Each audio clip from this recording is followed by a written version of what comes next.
आप जानते हैं कि 30 नवंबर को हर साल गुरु नानक जयंती के रूप में मनाया जाता है।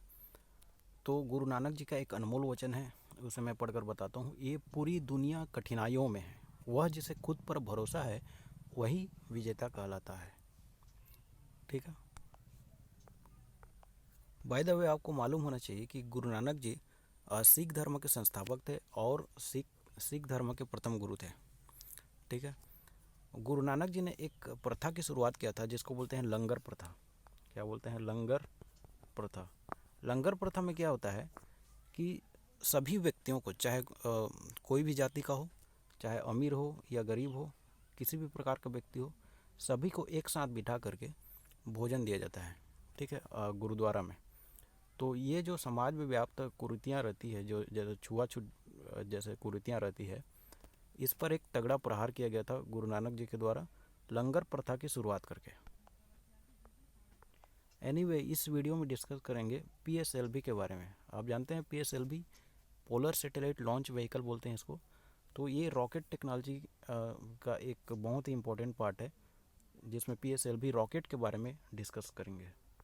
लेकिन उससे पहले एक क्वेश्चन पूछूंगा, which satellite has been launched recently by ISRO. मतलब हाल ही में इसरो के द्वारा एक सैटेलाइट लॉन्च किया गया है, उसका नाम क्या है? आपको ऑप्शन है GSAT-30, EOS-1, EOS-01, EOS-02 और लास्ट ऑप्शन है RISAT-2B-R1। ठीक है। आपको बता दूं कि इसको हाल ही में लॉन्च किया गया है नवंबर में। देखिए, ये जो क्वेश्चन है और इससे पहले वाली वीडियो में जो क्वेश्चन पूछा था, ये दोनों बहुत ही महत्वपूर्ण क्वेश्चन है साइंस एंड टेक्नोलॉजी का। और आपको आगे आने वाले एग्ज़ाम में दोनों में से कोई ना कोई एक सवाल ज़रूर दिखेगा और इस क्वेश्चन का आंसर मिलेगा वीडियो के एंड में।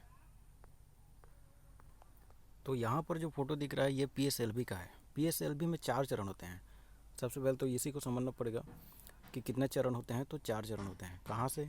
आप देखिए, यहाँ से यहाँ तक इसका प्रथम चरण हो गया, और यहाँ से लेकर यहाँ तक इसका सेकंड चरण हो गया, द्वितीय चरण हो गया, और ये आपका थर्ड चरण हो गया। यहाँ से यहाँ तक तीसरा चरण हो गया, और यहाँ से यहाँ तक फिर ये चौथा चरण हो जाता है।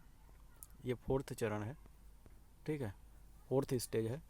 और उसके ऊपर में रहता है पेलोड। पेलोड मतलब कि यहाँ पर आपको मिलेगा सैटेलाइट, उपग्रह मिलेगा। ठीक है। देखें, पेलोड क्या होता है कि जैसे आप बाइक में कहीं भी आना जाना करते हैं, तो बाइक हो गया आपका रॉकेट और आप हो गए पेलोड। उसी प्रकार से ये हो गया आपका रॉकेट, और इसके ऊपर में जो सैटेलाइट रहता है ये हो गया इसका पेलोड। तो 4 चरण आपको समझ में आ गया। ये पहला हो गया, ये दूसरा हो गया, ये तीसरा हो गया, और यहाँ पर है चौथा। देखिए, पीएसएलवी का जो प्रथम और तृतीय चरण है उसमें ठोस ईंधन रहता है, और द्वितीय तथा चतुर्थ चरण में द्रव ईंधन रहता है। यहाँ पर आप देख सकते हैं इसको। यदि इसको फिगर में देखा जाए तो यहाँ से यहाँ तक प्रथम चरण है, तो इसमें रहता है आपका ठोस ईंधन। प्रथम और तृतीय चरण में ठोस ईंधन रहता है। प्रथम ये हो गया, और ये हो गया आपका तृतीय चरण। तो इस दोनों में क्या रहेगा? ठोस ईंधन रहेगा। ठीक है। और द्वितीय तथा चतुर्थ चरण ये दूसरा हो गया, ये दूसरा हो गया, और ये चौथा हो गया। इस दोनों चरण में क्या रहता है? द्रव ईंधन। ठीक है। तो आपको जानना चाहिए कि ठोस ईंधन में क्या होता है। देखें, ठोस ईंधन में एसटीपीबी होता है। एसटीपीबी क्या है? Hydroxyl terminated polybutadiene. और इसके साथ में अमोनियम पर क्लोरेट को ऑक्सीकारक के रूप में प्रयोग किया जाता है। ठीक है। तथा द्रव ईंधन क्या होता है? अनसिमेट्रिकल डाई मेथाइल हाइड्रोजन, और इसके साथ में N2O4 रहता है। ठीक है। तो ये है आपका ठोस ईंधन और द्रव ईंधन। देखिए, ठोस ईंधन और द्रव ईंधन का नाम याद रख लेंगे, इसको कभी भी एग्जाम में पूछा जा सकता है। तो इससे पहले हमने देखा कि पीएसएलवी का पूरा कॉन्फ़िगरेशन क्या क्या होता है। अब इसमें देखें कि पीएसएलवी का पूरा एक लिस्ट है, इसके द्वारा कौन कौन से मिशन कंप्लीट किए गए हैं। यदि आप इसरो के साइट में जाएंगे तो वो पूरा आपको दिखाई देगा। ठीक है। यहाँ पर देखें कि पीएसएलवी का जो प्रथम प्रक्षेपण किया गया था वो 20 सितंबर 1993 को किया गया था। लेकिन ये जो मिशन है ये अनसक्सेसफुल था। यहाँ पर साफ साफ लिख दिया है कि जो फर्स्ट PSLV का प्रक्षेपण किया गया था वो क्या था, अनसक्सेसफुल था।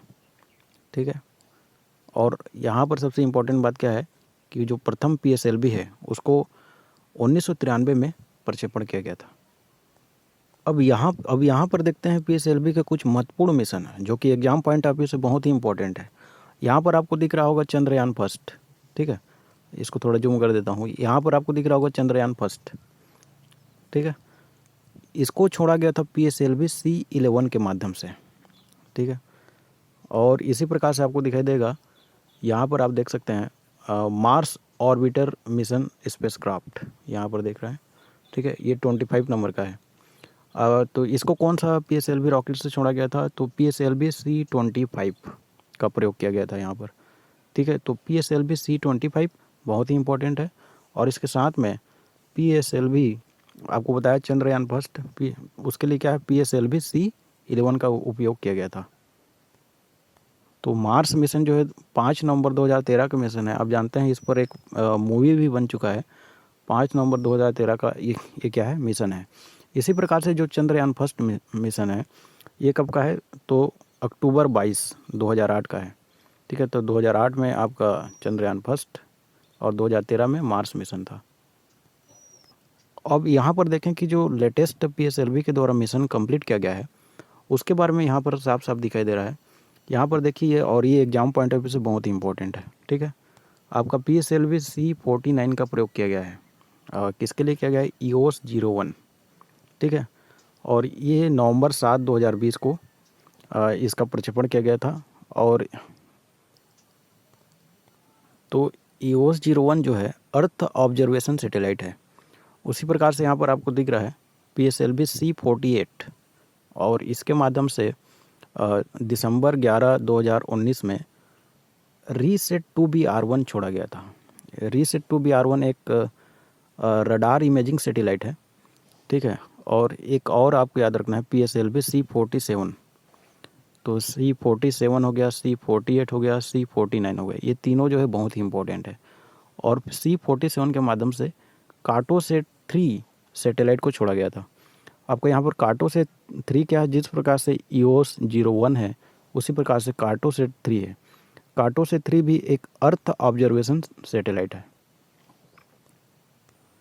तो ठीक है, लेकिन अब आप ये सोच रहे होंगे कि चंद्रयान फर्स्ट को PSLV C11 के माध्यम से छोड़ा गया था, तो चंद्रयान 2 को किसके माध्यम से छोड़ा गया था, तो उसमें क्या PSLV था?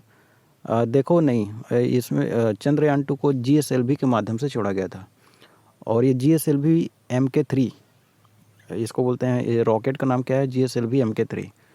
ठीक है, GSLV MK3 के माध्यम से छोड़ा गया था 22 जुलाई 2019 को चंद्रयान 2। ठीक है, तो ये बहुत ही इंपॉर्टेंट है, इसको याद रखेंगे। GSLV MK3 के माध्यम से इसको प्रक्षेपित किया गया था। अब यहाँ पर एक सवाल उठता है कि PSLV जो है सैटेलाइट को कहाँ तक अधिकतम ऊंचाई तक पहुँचा सकता है, तो इसका आंसर है सन सिंक्रोनस ऑर्बिट। सन सिंक्रोनस ऑर्बिट तक पहुँचा सकता है। इसको बोलते हैं सौर तुल्यकालिक कक्षा।